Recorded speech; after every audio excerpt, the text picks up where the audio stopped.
સુરતમાં ભેજાબાજો અવનવી તરકીબ અજમાવીને લોકો પાસેથી રૂપિયા પડાવી લેતા હોય છે, ત્યારે સુરત શહેરમાં આવો જ એક કિસ્સો સામે આવ્યો છે, જેમાં લાલગેટ પોલીસ મથકની હદમાં રહેતો વ્યક્તિ સાયબર ફ્રોડનો ભોગ બન્યો હતો અને 42,000 રૂપિયા ગુમાવ્યા હતા। જોકે આ મામલે લાલગેટ પોલીસ મથકમાં ફરિયાદ નોંધાતા પોલીસે જે બેંક એકાઉન્ટમાં પૈસા ટ્રાન્સફર થયા હતા તે બેંક એકાઉન્ટ ધારકને ઝડપી પાડ્યો હતો। સુરતમાં ભેજાબાજો અવનવી તરકીબ અજમાવીને લોકો પાસેથી રૂપિયા પડાવી લેતા હોય છે, ત્યારે સુરત શહેરમાં આવો જ એક કિસ્સો સામે આવ્યો છે, જેમાં લાલગેટ પોલીસ મથકની હદમાં રહેતો વ્યક્તિ સાયબર ફ્રોડનો ભોગ બન્યો હતો અને 42,000 રૂપિયા ગુમાવ્યા હતા। જોકે આ મામલે લાલગેટ પોલીસ મથકમાં ફરિયાદ નોંધાતા પોલીસે જે બેંક એકાઉન્ટમાં પૈસા ટ્રાન્સફર થયા હતા તે બેંક એકાઉન્ટ ધારકને ઝડપી પાડ્યો હતો અને તેની તપાસમાં ચોંકાવનારી માહિતી સામે આવી છે। સુરતના લાલગેટ પોલીસ મથકની હદમાં શાહપુર વિસ્તારમાં રહેતા મુનીર અહેમદ નઝીર અહેમદ પર એક અજાણ્યા નંબરથી ફોન આવ્યો હતો।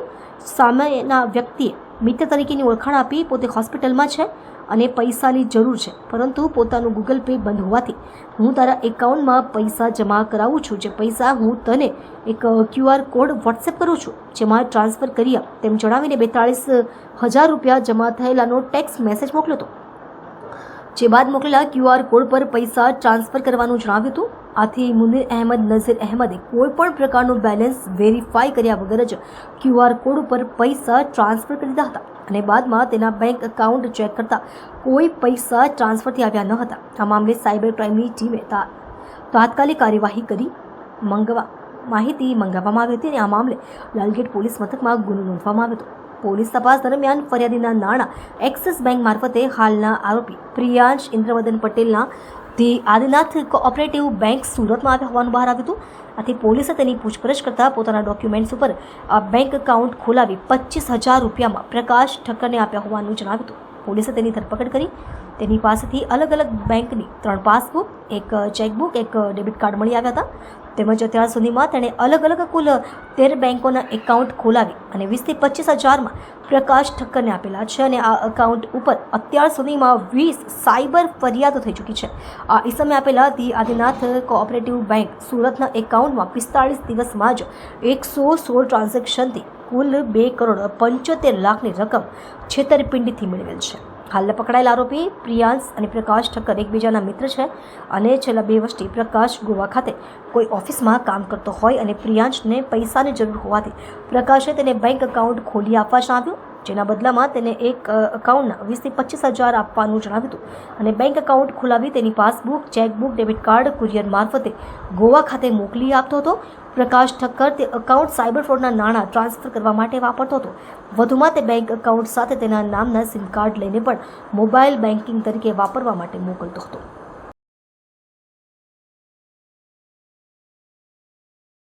એક આદિનાથ બેંક છે એની અંદર એ 42,000 એક્સિસ બેંક તેલંગાણાથી અહીંયા એકાઉન્ટમાં ટ્રાન્સફર થયેલા હતા। તો લાલગેટ પોલીસ દ્વારા જે આ આદિનાથ બેંક જે છે એનો સંપર્ક કરીને એકાઉન્ટની વિગત કરતા ધ્યાને આવેલું હતું કે પ્રિયાંશ ઇન્દ્રવદન પટેલ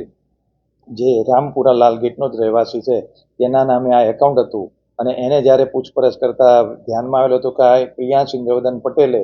આ રીતે બેંક એકાઉન્ટ ઓપન કરીને 25,000 રૂપિયાની અંદર તેનો એક મિત્ર છે પ્રકાશ ઠક્કર જે મૂળ પાટણનો છે અને હાલ એ ગોવામાં રહે છે, એને 25,000 રૂપિયામાં એકાઉન્ટ એને વેચેલું હતું અને આની ઊંડાણપૂર્વક પ્રિયાંશની પૂછપરછ કરતા તેના નામે આવા 13 જેટલા બેંક એકાઉન્ટ ધ્યાનમાં આવેલા છે કે જેણે આ રીતે અલગ અલગ બેંકોમાં આવી રીતે એકાઉન્ટ બનાવી અને પ્રકાશ ઠક્કર છે એને આ રીતે વેચેલા છે। એટલે પ્રકાશ ઠક્કરને જે છે એને 42,000 રૂપિયા એને પોતે ઉપાડી લીધેલા છે અને એ દિશામાં પોલીસ અત્યારે તપાસ કરી રહેલી છે। આ જે એકાઉન્ટ આદિનાથ બેંકનું છે એની ડિટેલ્સ જોતા એ હમણાં 45 દિવસ પહેલાં જે ઓપન થયેલું છે, પરંતુ આ 45 દિવસની અંદર અત્યાર સુધી કુલ 116 ટ્રાન્ઝેક્શન્સ થયેલા છે અને કુલ 2,75,00,000 રૂપિયા એની અંદર ટ્રાન્ઝેક્શન થઈને એની અંદરથી ઉપાડવામાં આવેલા છે। એનો મતલબ એવો છે કે આ એકાઉન્ટનો ઉપયોગ સાયબર ક્રાઇમ કે બીજા કોઈ ગુનાહિત કૃત્ય માટે વપરાયેલું છે અને તેનો ઓપરેટ એ પ્રકાશ ઠક્કર કરે છે અને એ એકાઉન્ટ બનાવીને આપનાર પ્રિયાંશ ઇન્દ્રવદન પટેલ છે। તો હાલમાં લાલગેટ પોલીસ દ્વારા પ્રિયાંશ ઇન્દ્રવદન પટેલની ધરપકડ કરી અને એના રિમાન્ડને બધી કાર્યવાહી ચાલુ છે અને આની આગળ ઊંડાણપૂર્વક તપાસ કરવામાં આવશે। આજે 116 ટ્રાન્ઝેક્શન્સ થયેલા છે એની પણ તપાસ કરવામાં આવશે કે એમાં કેટલા માણસોના પૈસા આ રીતે સાયબર ફ્રોડ દ્વારા આ એકાઉન્ટમાં જમા થયેલા છે. આ પ્રિયાંશના ઘરે તપાસ કરતાં તેની પાસેથી બીજી 3 પાસબુક, એક ચેકબુક, એક